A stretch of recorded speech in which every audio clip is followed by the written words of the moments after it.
Hello and welcome to the 17th episode of In Conversation with Colton. This week I'm with the lovely Josh Feeley of the band Clear Vinyl. Hello there. Hey, hope you're right. Yes, I'm fine, thanks for asking. But look at him, look how cool he looks. We're currently, his lovely girlfriend and her family have let us come in this horrible weather, but he's got his mulled wine. We've got a gazebo up, we've got fill lighting. I feel like we're on the One Show or something. We're just off to a good start. So, what a wild year this has been, right? Yeah. But what's it been like for you?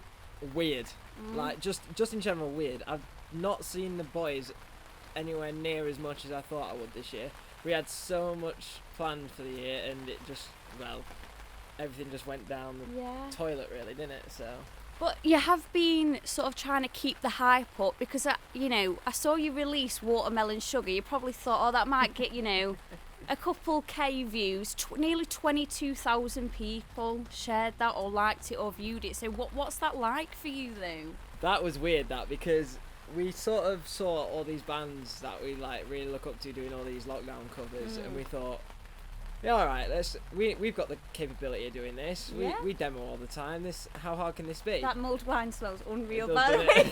So cinnamony. I'm like, if there's one thing I can do, it's make more wine. Yeah.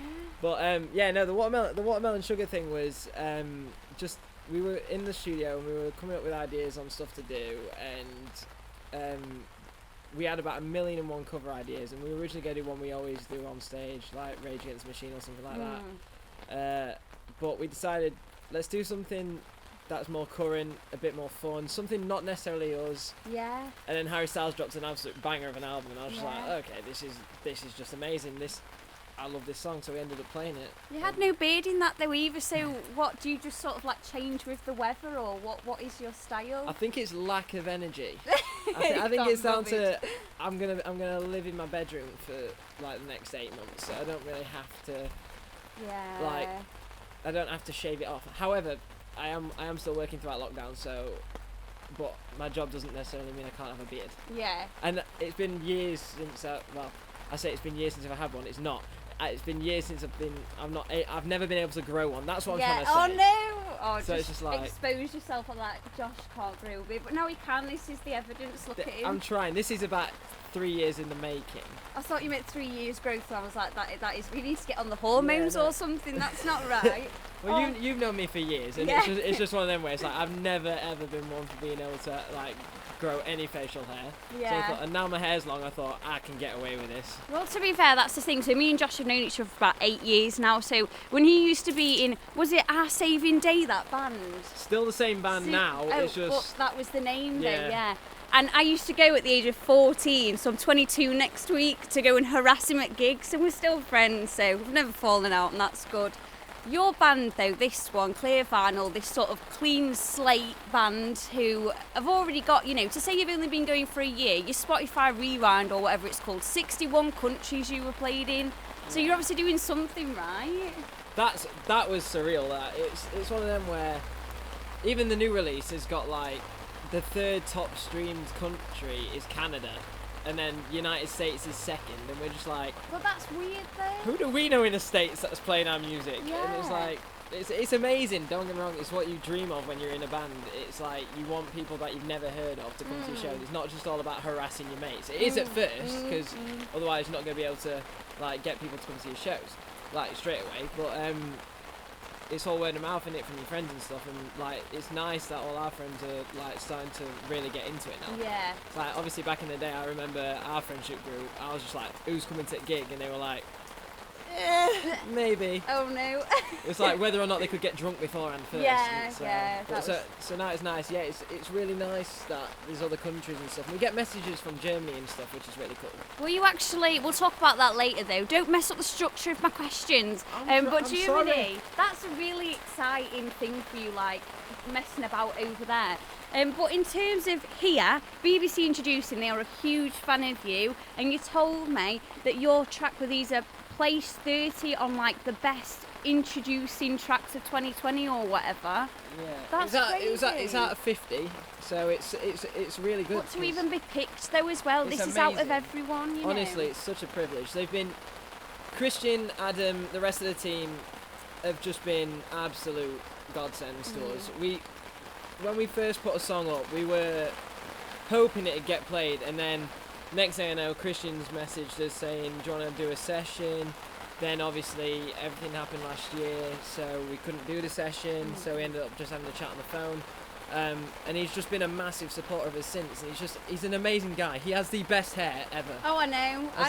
I thought my hair was quite like out there, and then you meet Christian and he's got a different colour hair every time you see him. But like, yeah, him and Adam, they've just, every time we put a song in, the next day they've listened to it and they tell us they're going to play it, and I'm just like, I can't thank them enough for the support. It's so good to have that support. It's so true about Christine though, because last year when we presented Tramlines, I think he had like, obviously his big moustache, he was wearing a kilt and he had a blue mohawk. This is going to fall in on us just so that, but it'll make for good viewing though anyway. And we touched on it before, but the name Clear Vinyl, so to me that does mean like clean slate or like new music. But why did you pick that name? Wanted something cool. Yeah. Basically, we were sat in the Howard pub. Well, it was the Howard. I'm not sure what it's called now in Sheffield. And we were having a meeting prior to our saving day folding, and we were like, right, we're gonna rebrand. What are we gonna be called? And we had loads of names, and we floated about for a while. We were under like other weird names that I'm not gonna disclose because I came up with them and they were terrible. How weird were they? Drop at least one. Tell me one. KFO, I think, was one of them. That sounds like a K-pop band, though. KFO is a company which we then found out it's a company that like make prosthetic limbs, which I had no idea about. I just thought I was just being at this point, I'm just really like trying to find the most odd and cool sounding words. Yeah. So, and by this point, I'd searched about 500 or so. This is we got a strobe light.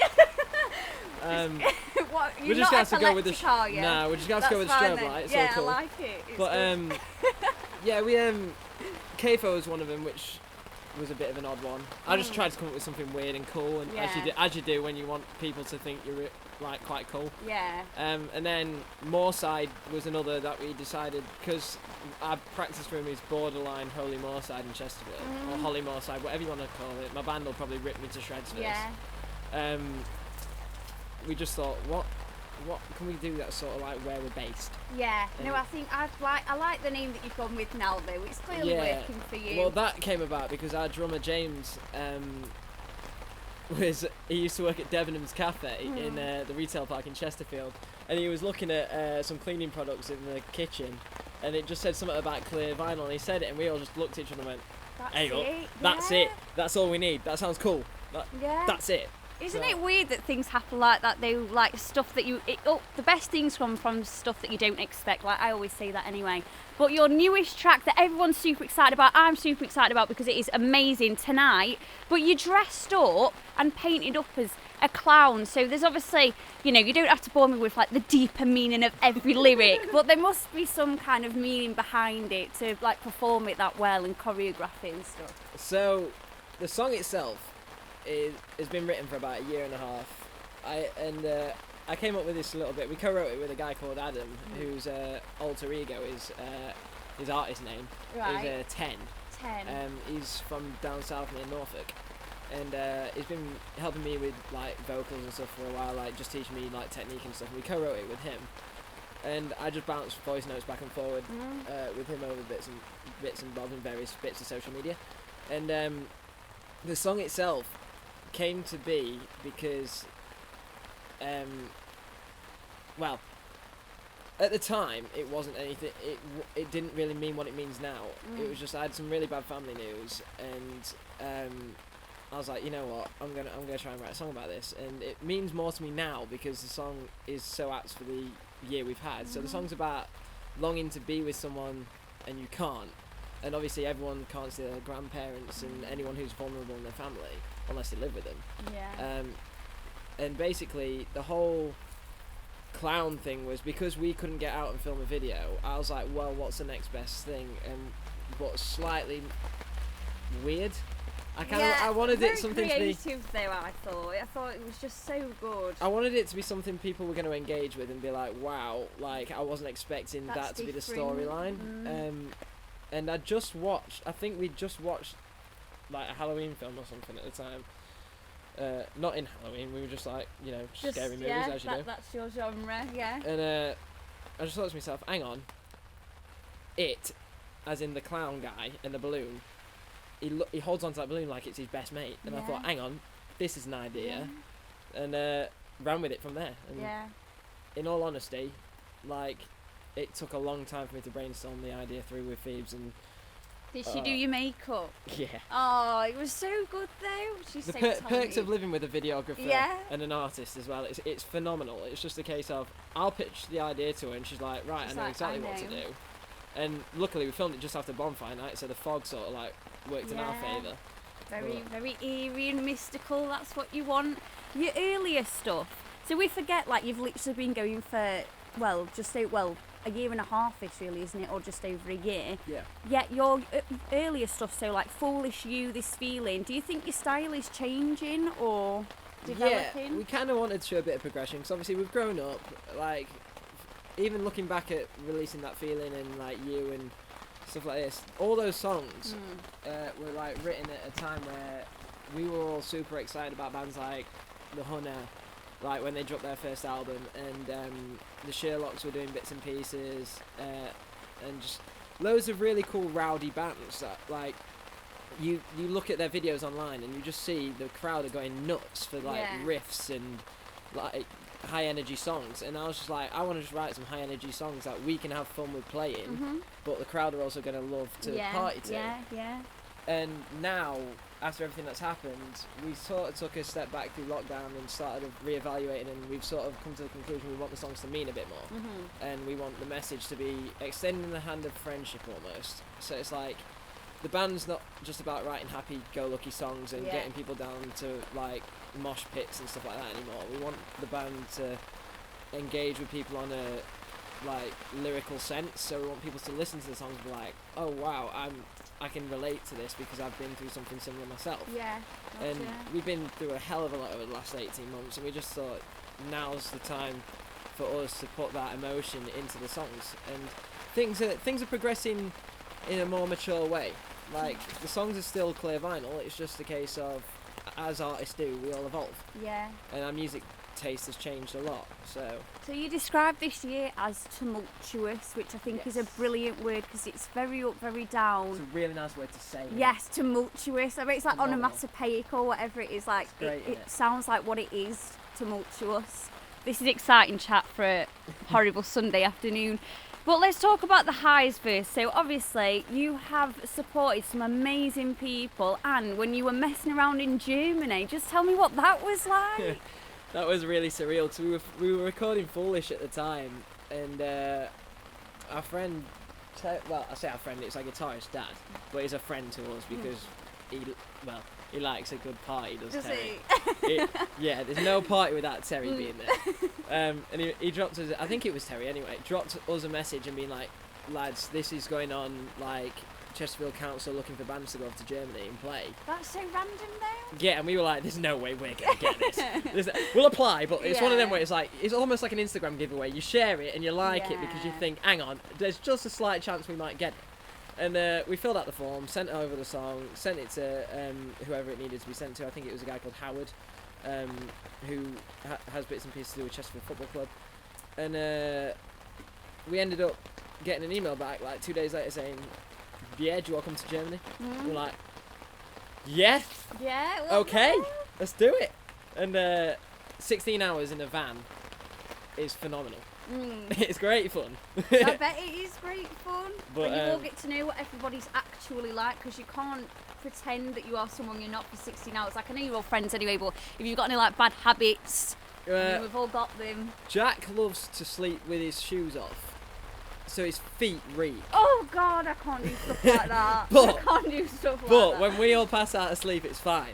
But the best part, because we've been up and down the country in a van anyway, because we've been doing bits and pieces on the Only Shadows tour and like a few festivals, like we were sort of used to being in a van traveling up and down the country. Yeah. When you're doing 16 hours across 4 countries, it's a bit like, okay, this is a bit much. And then the only 15 minutes in which this is the best story ever. Is it like you on the toilet is the only time you can relax now? Well, it's based on a sort of something to do with the toilet. We stopped for a toilet break on the way to, I think we were just outside Darmstadt in Germany, and where we were meant to be playing. And the 15 minutes we'd combined spent out of the van, and James managed to stand in dog poo.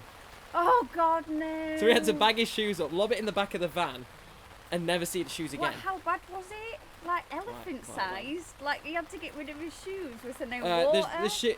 We had no water left. We drank all the water, all the beer had gone. And we were like, we can't. You wouldn't waste the beer though. No, anyway, you wouldn't even waste the beer doing that. So we had to sort of bag his shoes up and lob them in the back of the van and dispose of them as and when we could. And I had to lend him a pair of trainers. But I can't believe it was really that funny. bad. It was really funny. Yeah, I bet. Because it was just his look. Yeah. So it was really funny at that point. But Germany altogether. I'm waffling on here. No, you're not. We've got time to fill, my friend. You carry on. This is about you. Germany was amazing. The place, the people.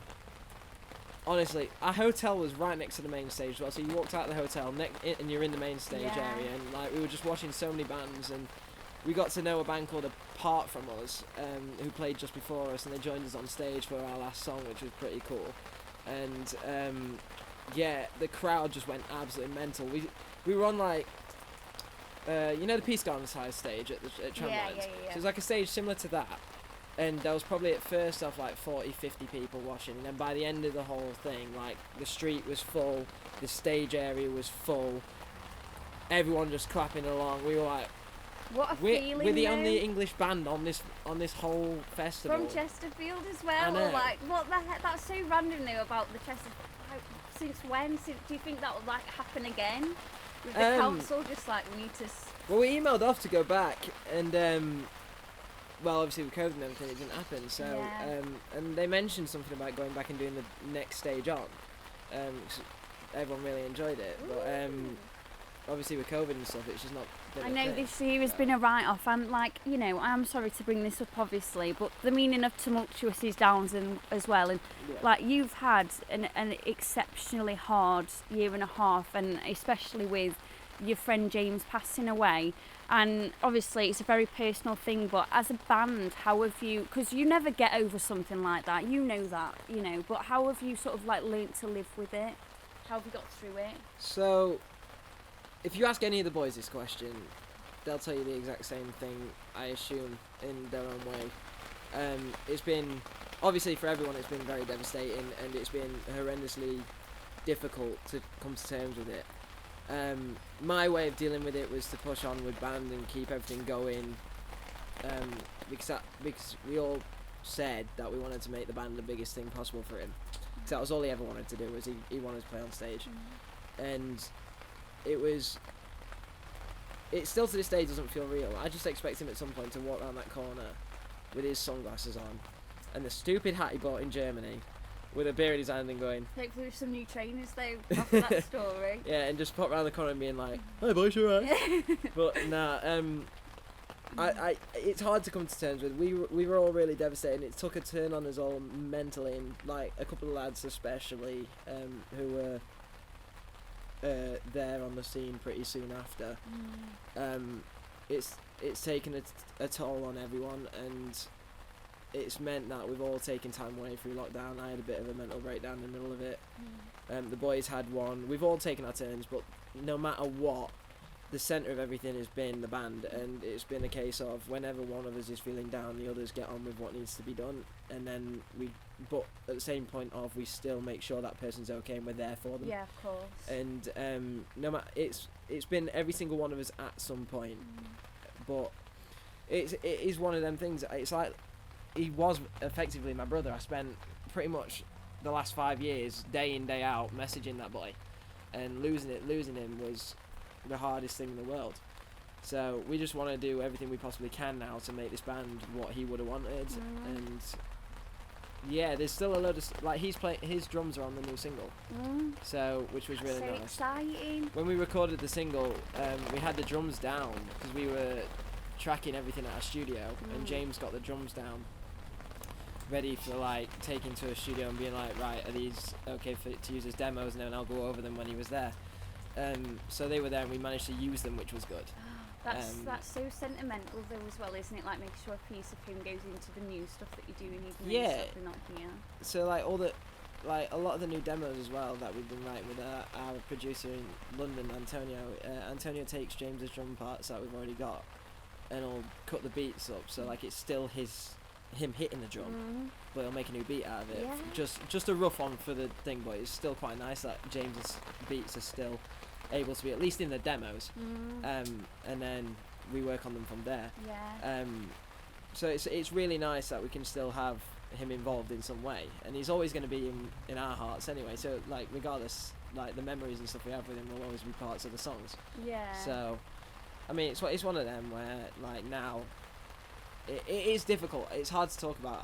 I ramble on a lot like this because it's like I say, we've got time to fill, but this is important that you talk about this stuff there because, with mental health in general is such a big thing right now, and I mean it always should have been, but everybody's got to be there for people, and even just talking like this is why I would never pry, I would never ask anything too personally. It's just because you have to include it as part of your life. Do you know what I mean? Yeah, well, it's one of them where it's like this will sound really like the mulled wines and getting put down, we're getting serious. Things are getting serious.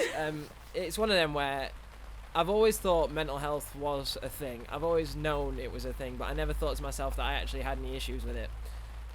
And then obviously after the last 18 months and bits and pieces happening in my personal life as well, it's one of them where it really became an issue, and until you experience it you genuinely cannot comprehend what someone's going through, and it's important that it gets spoken about and you check in with your loved ones as everyone has been doing throughout lockdown. But us as a band, we've learned a lot from experiences now that talking is the best option, and just checking in on making sure people are fine day in day out. Yeah, absolutely. You might think you're annoying them, but at least it shows you care, and that you caring and messaging them daily, they know they can come to you. It might stop someone from doing something stupid. Yeah. So I say stupid. It'll stop someone doing something they shouldn't do. Yeah. But yeah, I'm bad with words. It's all right. What you say is that when something like that happens anyway, it's your own frustration, your own anger, and I'm not saying you're angry now, but you know what I mean. It's a very confusing thing. We should say. We'll say that it's a very confusing thing, and it's unfortunate. However, moving on to more positive things, it's great that you can bring him into your new work. What is coming up for you as a band for Clear Vinyl 2021?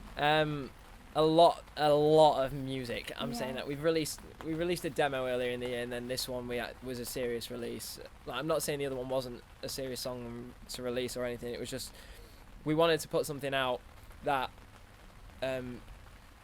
was us, but at the time we didn't have anything recorded, and because lockdown was happening we didn't know when we'd get to release anything anyway, so we were like, let's put this demo out so at least people have got a taste of something of what's to come. And then obviously tonight came and we've released that, and that's doing really well. And then next year I think we're teeing something up for the beginning of the year, like really early on, and then we're aiming to release something. I don't want to give too much away. No, don't. There's an air of mystery that must be kept. But we're aiming to release a lot of music next year, and good. We've been working with a few people in the industry that I idolised more than anyone, and it made my dreams come true. And oh, Josh, cute.